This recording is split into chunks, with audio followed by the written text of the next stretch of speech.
Hello and welcome to Mondo Street Presents The DNA of Austin Powers. Now, before we start, okay, I'm going to put a big warning out to our dear listener that the next 30, 40, 50, 60, however long we stretch this out for, is going to be littered by some incredibly bad impressions. And we can't help ourselves, and we're not sorry. So let's start off with hello, Dan. Hello, Philip. Oh dear, I win. I've got a bet of myself that you couldn't last 30 seconds. That's what she said. Scotty, no. All right, so Austin Powers started with the International Man of Mystery, Mike Myers, as we all know and love.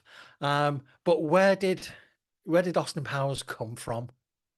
So, what do you think off the top of your head is the first? Well, not literally off the top of your head, but you know, where do you think the DNA of Austin Powers starts? I would say with 60s, 70s comedy, which Mike Myers has openly said in many interviews Yeah, was the basis for it because of the comedy that he learned from his father yeah, from being brought up, the Liverpudlian background, and then obviously growing up in Canada, littered with comedy from England. And that's evident throughout. But I think the biggest, well, it's a double-edged sword. This one, it's the biggest influence is obviously James Bond, yeah. but I would say it's the Peter Sellers and the David well, Niven. not Peter Sellers, but David Niven. Thank you for Casino Yeah, Royale. yeah. It's James Bond, but But not I bet as most people know him, because most people think of James Bond as trying to stick relatively closely to Ian Fleming's source material, whereas Casino Royale, not the Daniel Craig flavor. I almost called him Craig David then. I do that all the time.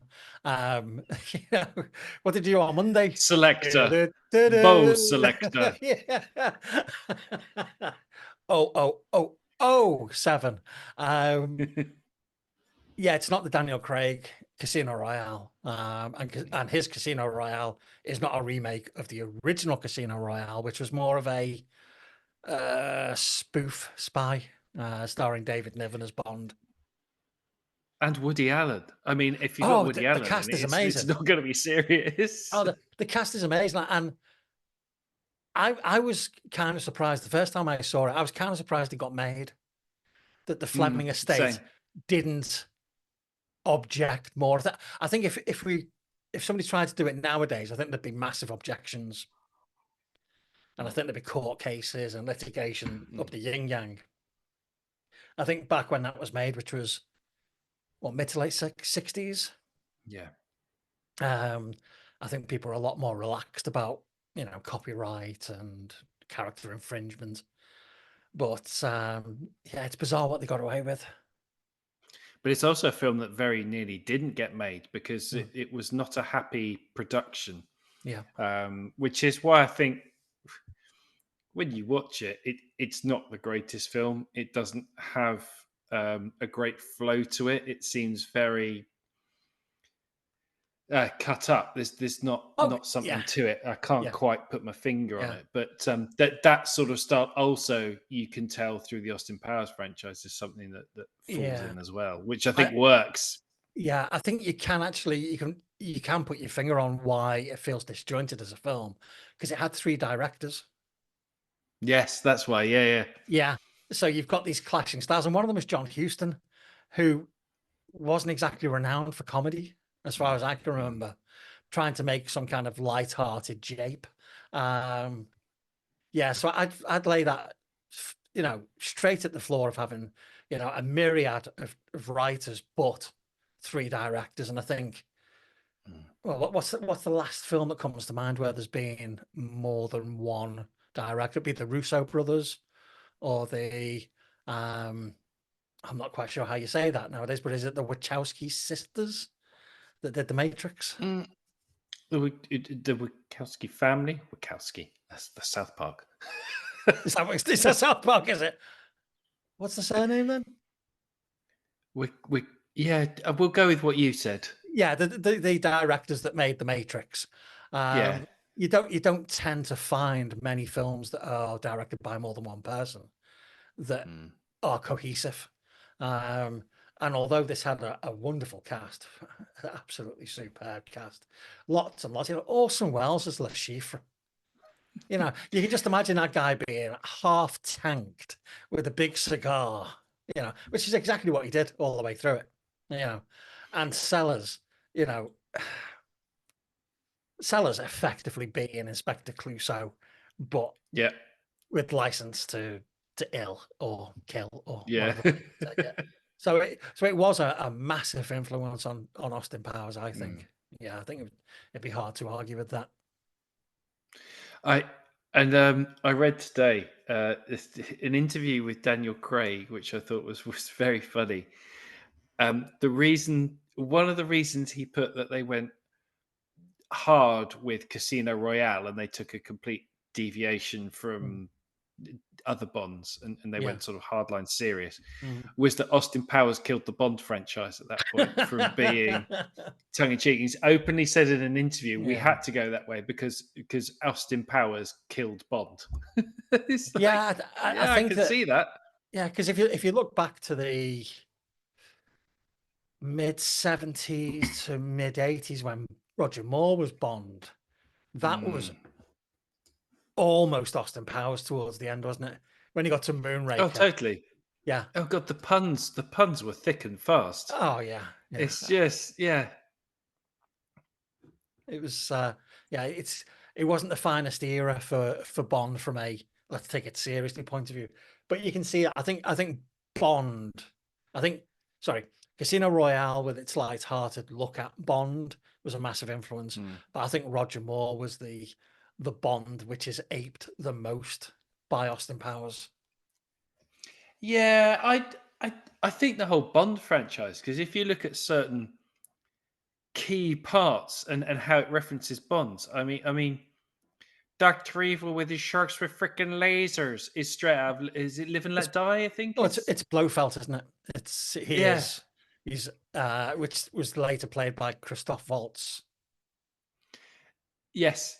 Yeah. And the whole secret underground layer. I mean, Yeah. that's just straight Oh, out of every it's Dr. Bond No. villain.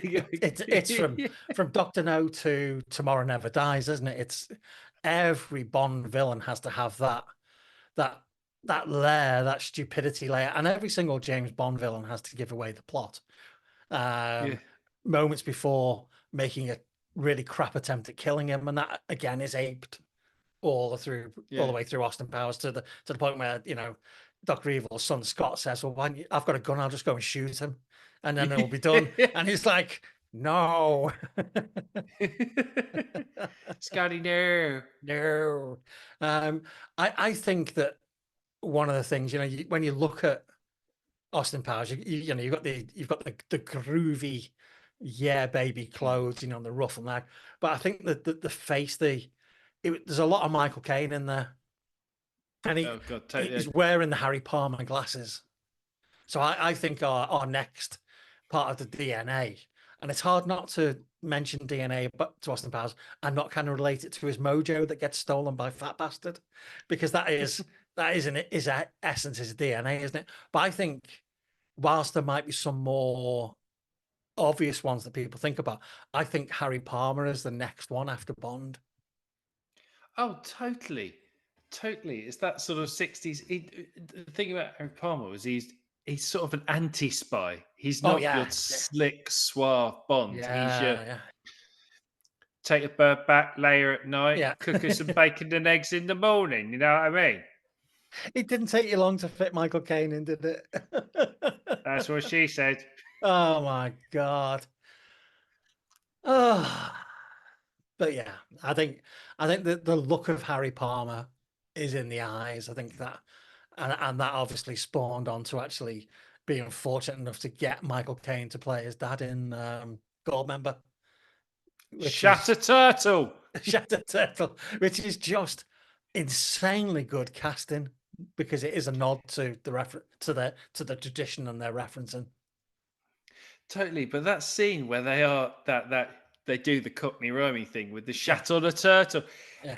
that is just perfect Yeah. cinema for me because they bounce off each other so well, and you can tell that they're thoroughly enjoying that sort of back and forth. And I just think, well played to Michael Caine for saying yes to do it. We know he likes to say yes to a film because of the paycheck, but Well, he went on board with this and he knew the assignment, shall we say? yeah, and it doesn't take much to actually, it doesn't take much to remind him about Jaws 4. You are going to take a paycheck then, mate. That's what you're going to do. One of the next biggest references is James Coburn as Flint, and he actually he says it in the second film. He does, yeah. I'll let you do the impression because you do it so much better than I do. I can't remember how he did this. It's like, Seem like Flint, it's my favourite movie. Yeah, and it's like, okay, yeah, you're bleeding obvious there. Yeah, and in like Flint, our man Flint, and in like Flint was obviously it was a reflection of the time from Man from U.N.C.L.E., Man in the Suitcase. There were a lot of spy TV shows on at that time, and I think that was a reaction to the Cold War and the exciting, nerve-wracking times that we're in. But I think Flint is definitely the first bit where you see because in Casino Royale, David Niven plays it more like a funny gentleman spy, but he's not a shag machine. Whereas Flint is most definitely a shag machine, and I think where you get that that complete, just throb all the time from him. He calls it his mojo, but he's just all the time, and I think that comes from Flint. I'd agree with you, but I think Austin tries to lean more towards the Niven character because he does try so hard to be suave, like allow myself to introduce myself. It's just he's trying to be cool and suave in a really cool situation, but he just cannot do it, which is why I think he leans more to the Niven side. Then like Flint with some of the staged the fighting, the fighting and everything. That's very the like judo Flint, chop. That is Flint. Yeah, definitely. Yeah. But the trying to be suave. I think he wants to be David Niven, but he's the budget David Niven. He's the oldie David Niven. He's David Niven, but not enough. Yeah, the Diet Coke of David Niven. Not Niven enough. That could go on for hours, like it did in the film. One thing that I did a bit of research, and I was looking at. I've heard Mike Myers talk about his dad, and I've heard him talk about the humor, the Liverpudlian humor, the humor that he was raised with in his early work. He was on kids' TV doing all kinds of stuff, but it was always something that generated a laugh. And I wanted to do a bit deeper digging because there must have been something that sparked Austin Powers in him, and there was, and I never knew this. Okay, and I'll see whether you knew this. The actual genesis of Austin Powers, the moment when he realized what Austin Powers could be, should be, and would be, he was listening to The Look of Love by Burt Bacharach. Yes. Yep. Yeah. And he thought to himself, where have all the swingers gone? Hence, Burt Bacharach appears in all of the films, sometimes with Elvis Costello, but he's in every film. And I think that is a really great homage to a man who definitely wrote the soundtrack for that swinging period.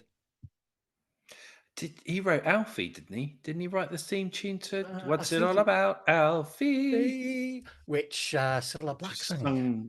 Cilla Black sang, yeah. Yeah, dear God. But I just love that moment where you are actually fourth wall broken. You're Yeah. detached from the film into a lovely piece, which is, ladies and gentlemen, Mr. Burt Bacharach, Mr. and M's and he Costinian. just and he's just playing along on the top of the bus, double decker bus going through Vegas. Yeah, he wrote. Excuse me. He wrote Alfie with Hal David. That's And it. it, Hal David, and it was yeah, they were produced by Quincy Jones. more famous than Quincy Jones. Oh, I don't know then. At that time, Oh, massively more famous than Quincy Jones. If you could go back in a time machine and you're Beatle, yeah, go back to the 60s, baby. Yeah, shagadelic. Which record producer would you choose? oh God, it wasn't George Martin, was it? It was. Jesus, God, didn't know that. And Every that's day's a school day. yeah. And don't forget, this is 74. Oh, 66. Sorry, I'm looking at 74 for something else. So this is right on the cusp of the Beatles going boomski. Yeah. And George Martin produced a song for a film which cost a hell of a lot of money. But is it a good film? I don't know. I've never seen it. I can't comment. I have seen it. It's not a nice subject matter. It's quite harsh. Even for now, I'd say it's not a very nice subject. I didn't particularly enjoy it. There's another old show as well, which I think Powers may have pulled from, which was called Jason King, which is about this Playboy novelist who got into scrapes and had judo chop fighting and only lived a season, 71 to 72. But it is all that, big collars, flowery shirts, big tashes, yeah, baby, and all that. So I think that mostly added to it. So I think we'll add Jason King to the list. What do you think then has been the lasting impact of Powers? Oh gosh, I think that's a really difficult one to answer. I think the lasting impact of Austin Powers has been Doctor Evil, if I'm honest. Yeah, yeah. Yeah. And do you know who was originally cast to play Doctor Evil but couldn't do it due to a scheduling conflict? No. Jim Carrey, Oh, I'm so glad it didn't happen. who was booked to play Liar Liar. Oh, I'm so glad that didn't happen. Nothing against Jim Carrey at all. But the whole thing of it being Mike Myers in those two roles, like Peter Sellers, The duality of it. that duality of it, which ultimately pays off at the end of the trilogy. But it's perfect. No, there's nobody else that could play Doctor Evil. No, I agree.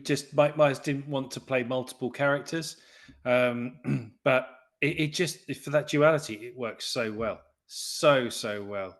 Yeah, I personally, I think if I've watched all three films this week, and apart from, I think the only changes I'd make is taking Beyonce out of Goldmember, because I think she's bloody awful. She is the Gwyneth Paltrow from Seven to Goldmember. She is. Yeah, she ruined it for me. I understand the different vibe, the sort of change to sort of 70s and then the blaxploitation type referencing and what have you, but I just don't think she was a good actress in it. I don't even think Goldmember was trying for anything that intellectual. I think what Goldmember did, and Goldmember is still a very, very, very funny film, but the issues I have with Goldmember is the sheer number and weight of the cameos.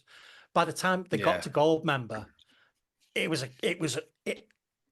generating a lot of money as a franchise, and it was also generating a lot of buzz and interest, and people wanted to circulate around it. Now, at the start of the film, I think you'd have to be comatose not to laugh at Danny DeVito as Mini-Me. It's the best bit. Hey, I'm Mini-Me. It is genius. And even Kevin Spacey as Dr. Evil. Okay. I know he's recently gone through a court case where they asked him if he was Doctor Evil, but yeah, I think you'd be dead for the neck down. It got a bit too much for me then when you go to Steven Spielberg, and then Yeah. Steven Spielberg then starts somersaulting away, and Yeah. that got a bit too much for me. I think if it stayed just at those 4 cameos at the start, I thought it would have been perfect, because there's more cameos as you go through. It's like Christian Slater popping up as a security guard.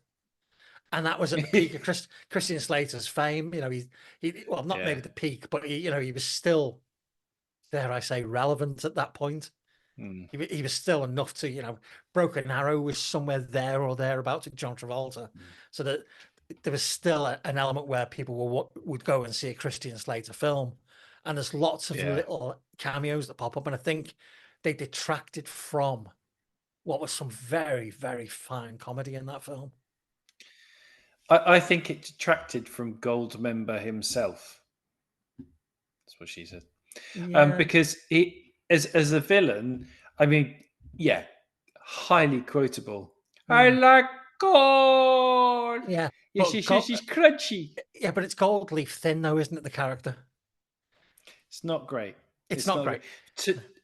To me, The Spy Who Shagged Me is the best of the trilogy. I would die on that film. I love it to bits. I think it's so well done.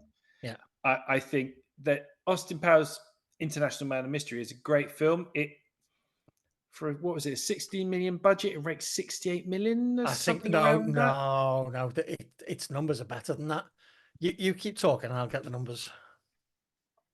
But I think International Man of Mystery, I remember when that came out, and I went to Blockbuster Video, rented it. I went back to Blockbuster Video, and I bought it.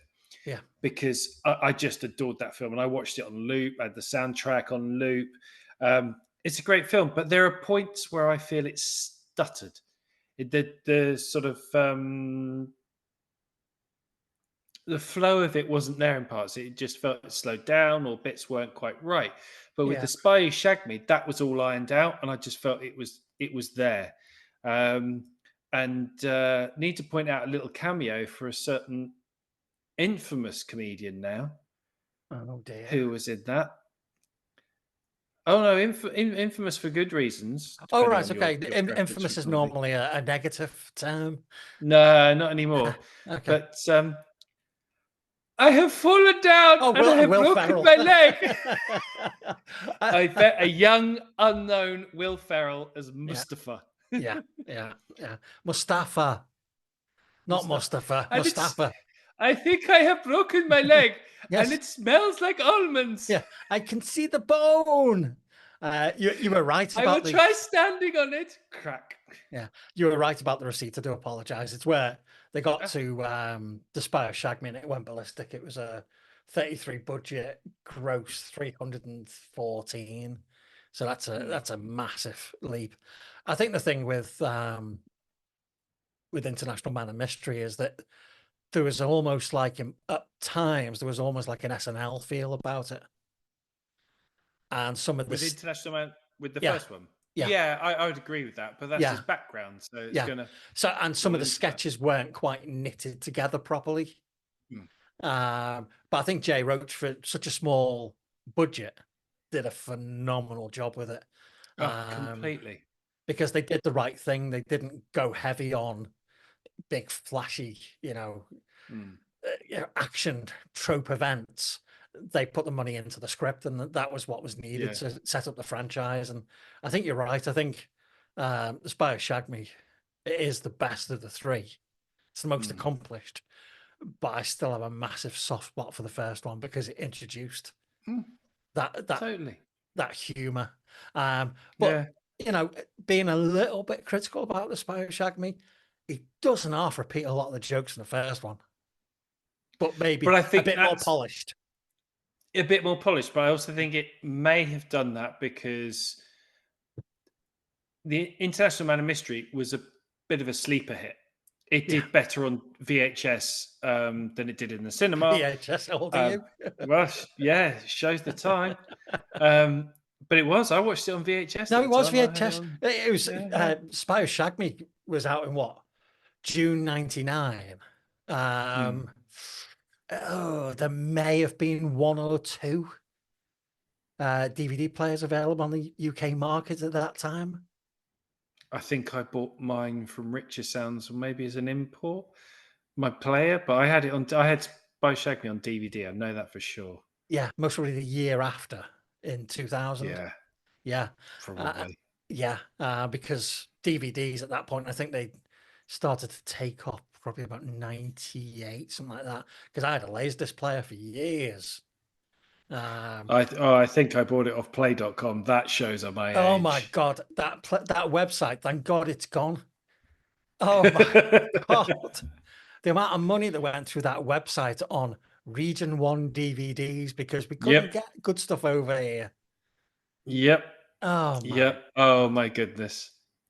Those are the We we, days. we digress. But yeah, Yeah. speaking of SNL, this was also a film that broke a relationship.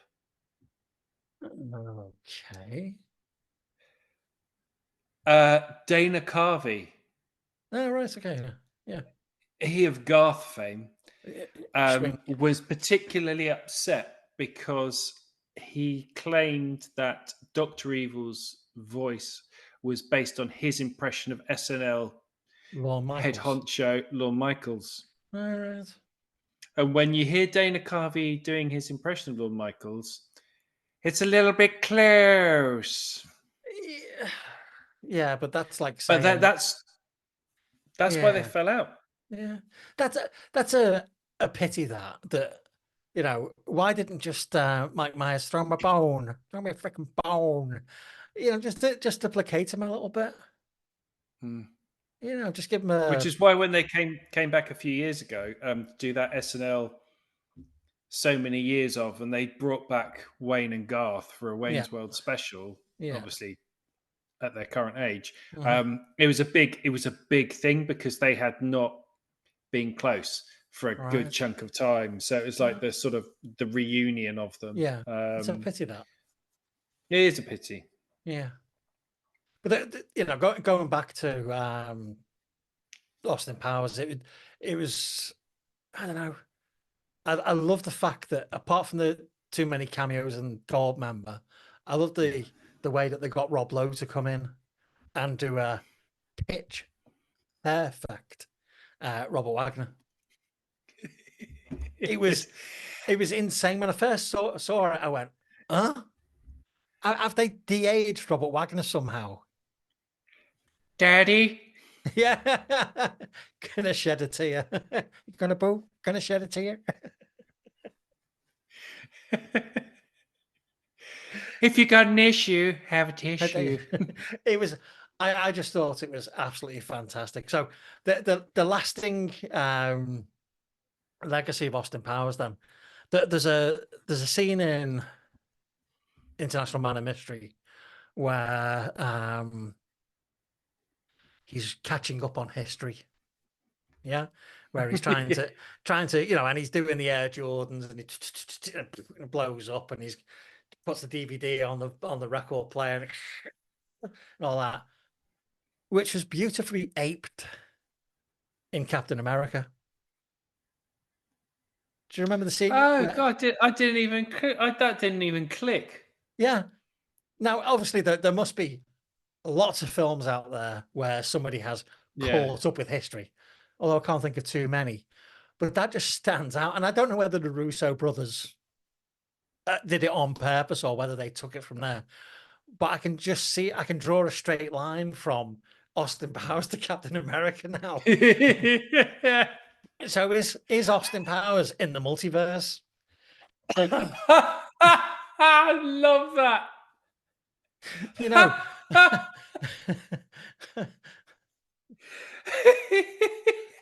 Oh, I think he's brilliant. in the In flies multiverse. Iron Man. Right. In flies Iron Man. I think he's in the multiverse, and I think that we're in for a surprise when we get to Infinity. Not Infinity Wars. What's the last one called? Oh God, I don't Oh, remember. They're all a blur. whatever film 87. Endgame. No, the new Infinity Oh, the Wars. new. About 18 films away from now. Robert Downey Jr. is not going to be playing Doctor Doom. He's going to be playing Doctor Evil.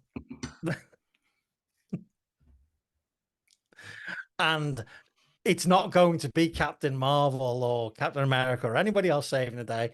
It's going to be Austin Powers because he's part of the multiverse.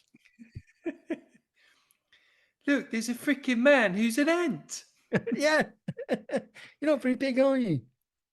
Oh, Phil's got a big hammer. Yeah, I think the danger of going into jokes about Ant-Man is that you're going to bring Derek Zoolander in straight away. Go, he's a teeny tiny superhero.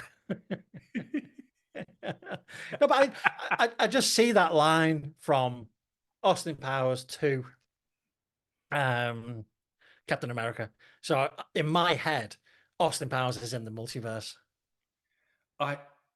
They need their own film. Captain America and Austin Powers both have come back from the past to the future.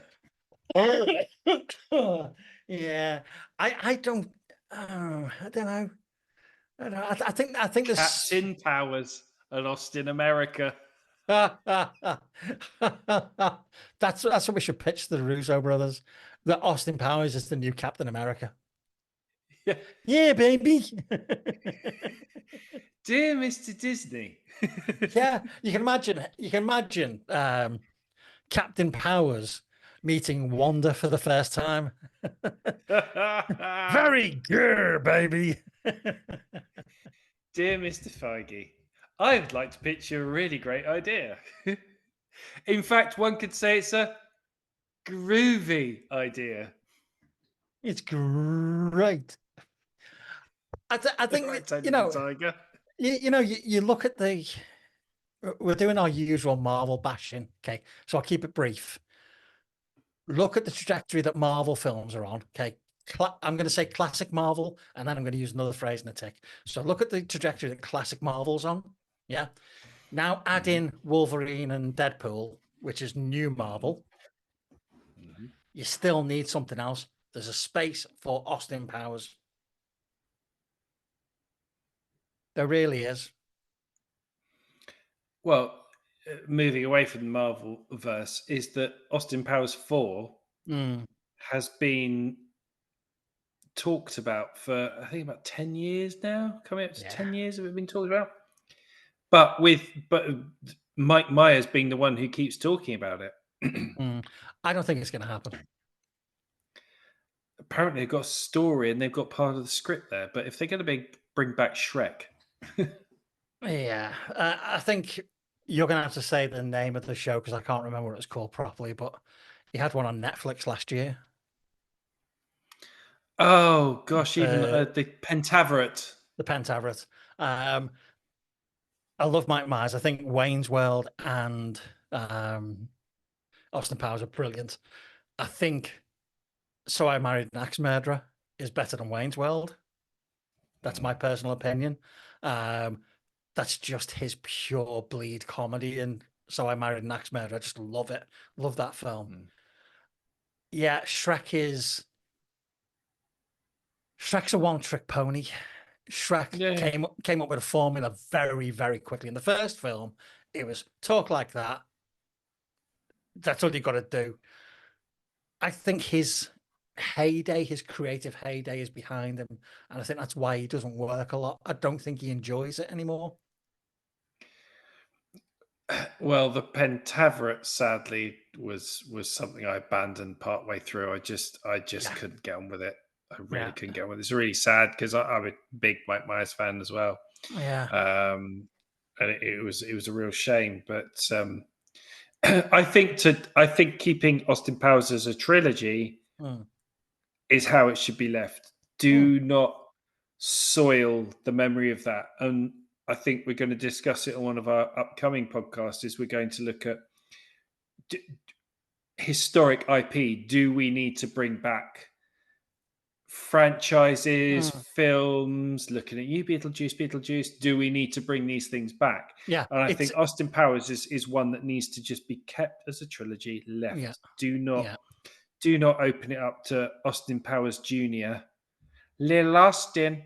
Well, they did that. They did that in Goldmember, didn't they? Where they had them in school, and Yeah.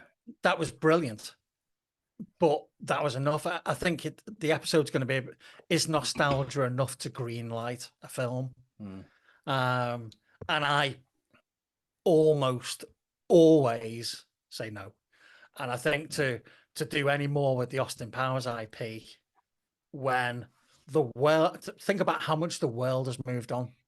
Think about how many jokes.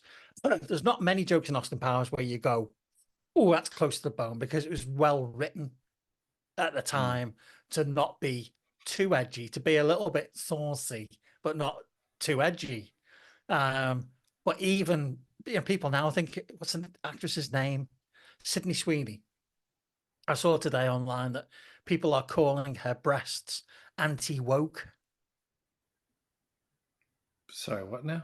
Exactly. Seriously. So if you think I'll explain it in a tick. But if you think about Austin Powers and the jokes and the visuals in it, people, somebody somewhere is going to spit a demon seed at it. They're just going to go, "Oh, that's awful." So apparently, Sydney Sweeney and other actresses that are of larger chest, are being called anti-woke because their breasticles are seen as part of their attraction, and that's not how we look at people nowadays. It's not their fault they've got big boobs. But the thing is, whether they've got big boobs, little boobs, no boobs, 3 boobs, 1 boob, whatever, Shouldn't factor. it's irrelevant. It's exactly the same as color. It's the same as sexuality. It doesn't matter. Well, they're going to be highly annoyed by Machine Gun Jabblies then. Machine Gun Jabblies. So how did I miss those? One of the things I looked up, where did fembots start? I did a bit of research into fembots. Okay. I've done this before, but please remind me. Okay, so the fembot wasn't what they were originally called. Excuse me. They were originally called gynoids, Gynoids, and that came from was it Maria from Metropolis? The Fritz Lang film, which is one of the first true science fiction films, which is like 1920 something crazy. It's even older than I am. That's permanently black and white. I've got a bit of color in me, and that was this female shape robot was originally called a gynoid. The actual phrase, the actual word fembot, comes from the TV show The Bionic Woman. That's it. Yes, that's where it was popularized. It was then taken off by Frank Zappa. He had a track fembot on a wet t-shirt night or whatever it's called. But fembot came from the Bionic Woman, who herself was part cyborg. My first crush, Lindsay Wagner. Yeah. So yeah, but the fembots, they're just so perfect that you've got this alluring female shape coming towards you with Machine Gun Jabblies. And it's the fact that they had Nancy Sinatra. Yeah, these boots are made for walking. What a soundtrack! And I mean, speaking of the soundtrack, the first 2 soundtracks are fantastic. The third is obviously not a monetary cash in, but a studio. By that I mean film studio cash in on sort of what a soundtrack should be. So you've got big artists doing sort of tracks that are synced in some way relevant to Austin Powers. But the first 2, I mean, even Austin's band, Ming T. Oh, Ming T, fantastic. With BBC, Mrs. Won't you make me tea, make love to me? And that was with the BBC channel. That's a proper band. It was Susanna Hoffs, wasn't it? It was Susanna Hoffs, which is just brilliant. Yeah. Who is I just think great. 65 now. I know. She is 65. I don't know who her magician is, but she does not look 65. Well, I think she eats the souls of babies because she looks about 40. It's quite it's quite miraculous. She does look about 40. She makes all these actresses that have gone, chip cut, inject, Yeah, bald. yeah. Yeah, she makes them all look exactly what they are. Yeah, I think But go on. sorry, go on. I was just going to say, I think the third film created a soundtrack as a commodity to go in line with merch, Yeah. because it saw the potential there. Yeah, Yeah, and in that, I think it killed it. yeah, yeah. Because you've got Britney Spears, which is one of the Yeah. opening cameos, and that always left me cold. It was just like, what is the point in that? Apart from somebody knew somebody, or somebody thought, well, it would give a point on some kind of popularity scale. I did not like it at all. No, it's a shame because the first soundtrack's great for what it is. There's a few songs on there that I discovered. I'm like, these are brilliant. Yeah, Spy Shag Me, I thought they did do as was typical at that time. They did do the movie music crossover to shift units. yeah, So yeah. you've got a Lenny Kravitz covering American Woman, which I think is a Mhm. fantastic cover version. But I do think even Madonna's single "Beautiful Stranger" that she did with William Orbit, and the Yeah. video for that had Austin Powers dancing with her in the Jaguar. I thought that was Jaguar, really yeah. good. Yeah, I I would thought that agree with had you. some Yeah, relevance to it. yeah, I would agree with you on that But one. for Goldmember, it was just a blatant big Yeah, money tie-in. It was yeah. nothing more, And no and got artistic merit. Yeah, well, it had become a cash machine at that point, and I think that's Yeah, yeah. evident. And it's funny that when you got to the box office receipts, the budget for Goldmember was $63 million. So that's more than, Mostly on cameos. but that's more than double the Spy Who Shagged Me. Um, it made $296 million at the box office, which is a lot less than the Spy Who Shagged Me. And I think that was reflected by the way it was reviewed as well. Yeah. I think whilst it was, if you cut away the fat, the irrelevant bits of it, it was a very, very, very funny film. But I think people had sussed at that point that it was taking a piss a little bit by putting all those people in it. Well, that's the thing. I think when I sat down to watch it and you had that opening bit with all the cameos, I thought that in itself is a great piece. Hmm. Nowadays, that would probably be a social media bit to advertise the film. Oh yeah, yeah, yeah. But the thing is, now when you sat down in the cinema, you paid your money to go and see it. I got past that bit and I was like, well, where do you go from here? Yeah. You sort of shot your load within the first 10 minutes or Yeah. so. Yeah, because Which was the first two disappointing. films started so beautifully with choreography. With Yeah. the soul bossa nova and the Yeah. synchronized swimmers and everything. That was really, really Brilliant. beautifully done. But the choreography had almost been pushed to the side Yeah. by taking up the time you doing so many cameos. So where do you think then? Where did Mini Me come from? What's the DNA behind Mini Me? Because we've got Mr. Bigglesworth, which is the cat that Blofeld had in not Dr. Goldfinger, I think it was. It's just the name Mr. Bigglesworth always creases me. But Mr. Bigglesworth.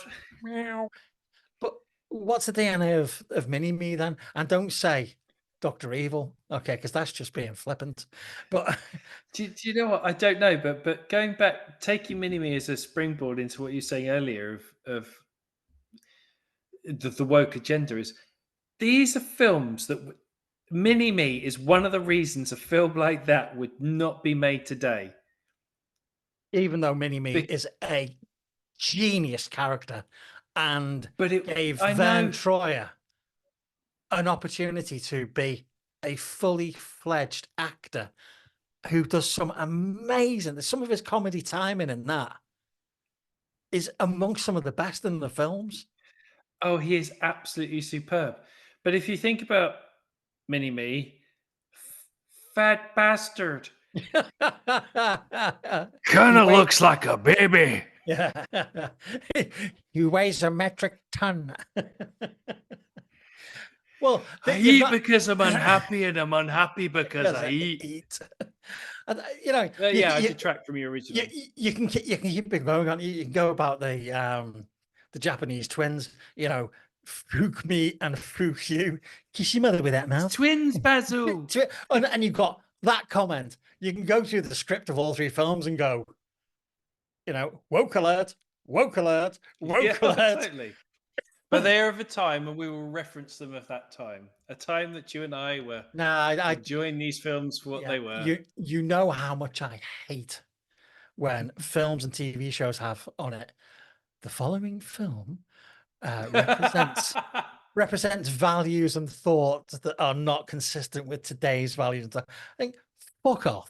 Okay.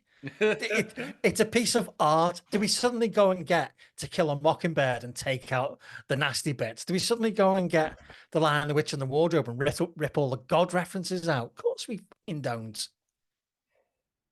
It just, you know, somebody would even get offended by number 2. Yeah. Anyway, here's a phrase I never thought I'd say. Let's go back to Mini Me. That's what she said. And here's a phrase I never thought I'd say. The time has come to finish off on Mini Me. I'm drowning. So what is the DNA of Mini Me? Because that character, there's nothing in any of your reference points. You Casino Royale with David Niven, your Harry Palmer, your Flint, the you know, Man from U.N.C.L.E. to some degree. You've got no reference points in there for a clone of the big bad. 1/8 his size. But I think that's a writer's room joke. That is a pure writer's room joke. We need somebody in the thought process. Mike Myers probably said, well, it'd be really funny if they cloned Dr. Evil as a mini Dr. Evil. And then they probably went round and round on that one, and then it came to we need a tiny a tiny person to play mini me. How tall was I Van purely Troy? think Wasn't he about 2 foot tall or something? I don't know, but God bless him, tragic life, really. Oh, well, it was too short, wasn't it?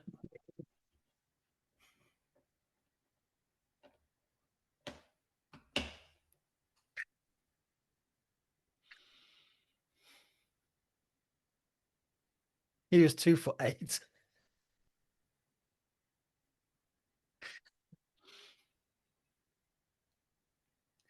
You had to, didn't you? Oh, so sorry. No, I'm not. Vern would have laughed at that joke. But yeah, I think that was a writer's room joke that was taken to the nth degree. Yeah. And God bless them for it, because I think that was just absolute perfection. Oh, it's excellent. There's one character we haven't mentioned yet. There's a couple of characters. Basil Exposition. It doesn't matter what Basil does or say. He's M. He's the head of the intelligence organization, the crime fighting organization, the precinct captain. He's all of those things. But the fact that his name is Exposition, you just and all he does is just tell you everything you already know. That is, which is just utter genius. But it's the casting of Michael York, I just think, is inspired. So you've got actually it's two of the sort of semi-major roles. By that I mean roles that are those of authority in some way. Roles that roll, do you mean? Yeah. So you've got Robert Wagner and Michael York as two, serious roles that are there as a linchpin to against the comedy. They're the straight men, the foils, aren't they? That's it. Yeah. You're bouncing on and off them all the time, but I think Michael York. There are, as with all of these franchises, a list of characters and actors that is just amazing. Frau Fabius and Robin Swallows, maiden name Spitz. Switches in Oh, baby Spitz or Spitz or Swallows. Swallows. But I think a special mention as we come towards the end of the episode has got to go. Sorry, that's one of my favourite lines of it. I I don't know. know. Why. Switches in baby Spitz or Spitz or Swallows. I don't know. Swallows. Every time. I love that. Which is repeated with Fook me and Fook you. But a special mention has got to go to Seth Green as Scott Evil. My Scotty God. there. He is brilliant. He's pitch perfect. His timing is incredible. Okay. I just think that as good as Dr. Evil is, and I mean he's really, really good, any other actor would have detracted from Dr. Evil, whereas Seth Green amplified all of those scenes together. I just think Seth Green is very underrated, in my opinion, or not. Yeah. Maybe not underrated, not discussed enough. Yeah, I would agree. I love his work on Robot Chicken and the voices he does for Family Guy. And as an actor, I think he is way underrated. I think he's a great comedic, but sort of deadpan comedic actor. Yeah. Which is why he works so good against the stupidity of Dr. Evil. Oh, the Alan Parsons Project. Laser. I'm sure preparation feels really good on the whole. Ass. He is just brilliant. The thing that I like the most of all, and I don't know whether Mike Myers did it on purpose, but Goldmember finishes with Scott Evil doing a Michael Jackson dance. You know, he's lost all his hair. He's got this maniacal cackle about him, and he just gets up and does this really, I don't know, like he's being electrocuted Michael Jackson dance, which is very, very disjointed. And I just think that's brilliant. I really do.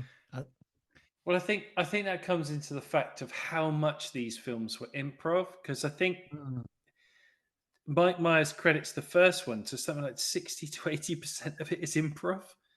He is that kind of comedian, though. Yeah. But he is, and that's what's great. And he lets other actors around him do that as well, so that he bounces off it. And you can tell it at points. The one that floors me every time because of how good it is, not because of how funny, because it is funny, but how good and well scripted it is cameo alert again, Carrie Fisher as the therapist with Dr. Evil in the first one. Yeah. And he goes on about his here in the boulangerie. There's nothing quite like a Sean scrotum. It's breathtaking, I assure you. That monologue is freaking brilliant. It is. But I think he was it his father or grandfather he dedicated that, who got either I think Alzheimer's or dementia towards the end, and would just come out with these these sayings, and that's what that was based on. So again, we go back to the DNA and much around Mike Myers' family, about his father and about the comedic roots back in this country. So I wonder if we'll see, as we continue with this series, as we do more comedies, there's a large percentage of the DNA of that film comes from the artist's DNA, not necessarily the script DNA. So last week when we looked at Longlegs, Jesus Christ, I nearly forgot Longlegs' name then. It was definitely cinematic landmarks that helped create Longlegs. Whereas with comedy, we can actually say, well, actually, no, some of these are coming from real people, because there isn't a real Longlegs. Well, at least I hope not. Bloody hell, I hope not. Yeah. Cuckoo. Yeah. So no, I think comedy though is it's probably own opinion, but I think comedy is more personable. You draw from life experiences, whereas from something like Slinky Legs is that you draw from. You done it again. You draw from other movies, and Molly. Oh no! See, that's got the wokes. Let's just. We've been very, very complimentary about these films. Okay, I think we just need to point out that sometimes all doesn't go quite as planned with these films. And I've got 2 words for you. Elizabeth Hurley. She is bloody awful in them. She, yeah, she's more wooden than a forest. Considering that a lot of this film is starring comedic actors and actresses, that a lot of it is improvisational. There's no way she wasn't reading her lines, because she is awful. It's awful. I think she came alive more in Spy Who Shagged Me, but she's only in it for a few minutes. Yeah, see, I think that I don't know, I don't even know how to vocalize when I'm thinking about her performance. It's just shockingly bad. I'm sure her cue card said smile, because you can see her just doing that, going like that. She's dreadful. But in that though lies some beauty that makes it in a way, because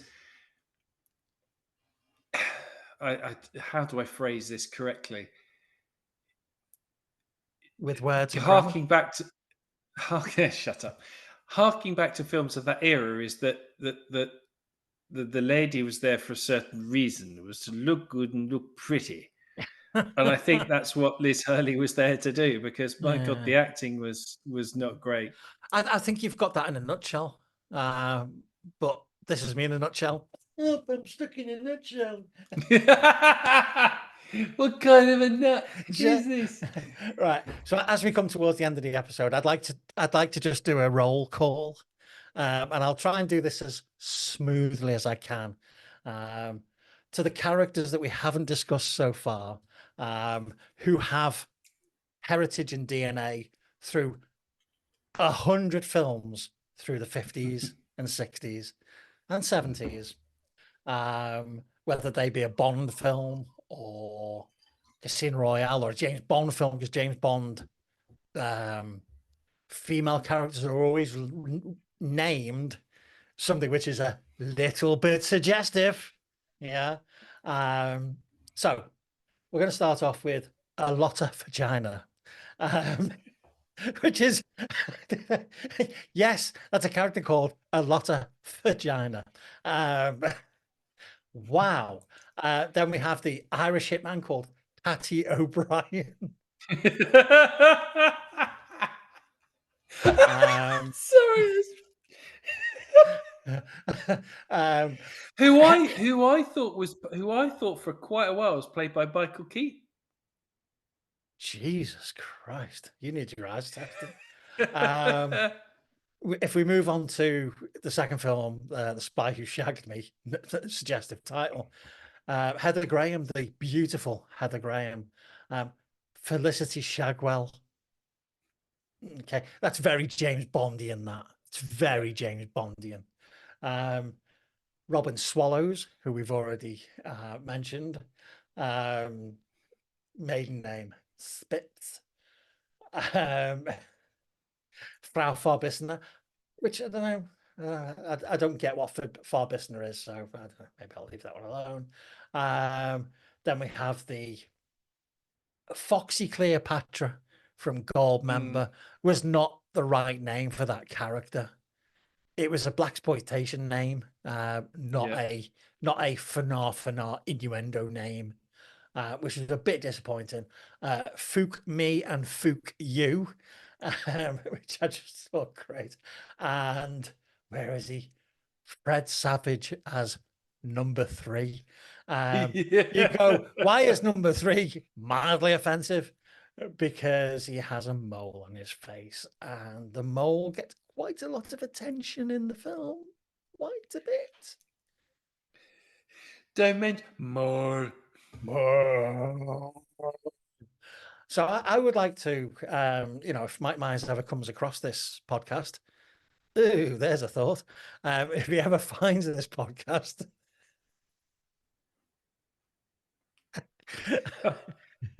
I would like to say to Mike Myers, thank you. Your character of Austin Powers has given me years and years and years of pleasure, It gave me back in 1999 an evening with my Oppo here.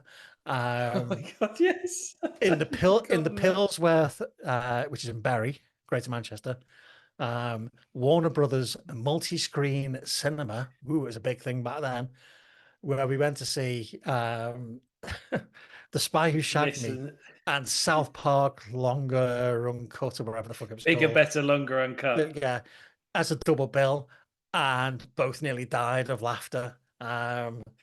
Oh, I hurt so badly afterwards. You said you'd never mention that again. It's just reminded me of the best, one of the funniest parts from this Shag Me, which is it looks like a giant wang. Yeah. What's that, Willie? and It's Willie Nelson. and that joke is played out several times across the trilogy. You know, yeah. But I just think, Yeah. Mike Myers will never see or hear this, but I think for those 3 films, he gets legendary status in my book. And well, I those films mean well, not so much Goldmember, but Austin Powers. It just means so much to me. Of a certain time in life that was it was great. But I played that VHS to death. I literally played it to death. It got so warped it couldn't play anymore. Yeah. Then I had to go and buy it on DVD, and I had them on DVD. I played them endlessly. I played the soundtracks endlessly. When I was in a band, we covered BBC because it was just so much fun to play live. And Mike Myers, I salute you. And isn't it a pity that BBC means something else now? Yep. No, thank you, Mr. Myers. You go down as our first legend of DNA, because you're just brilliant. So from me, it's a yeah, baby. From him, it's a I just wanted sharks with frickin' laser beams on them. See you next time. Bye. Goodbye.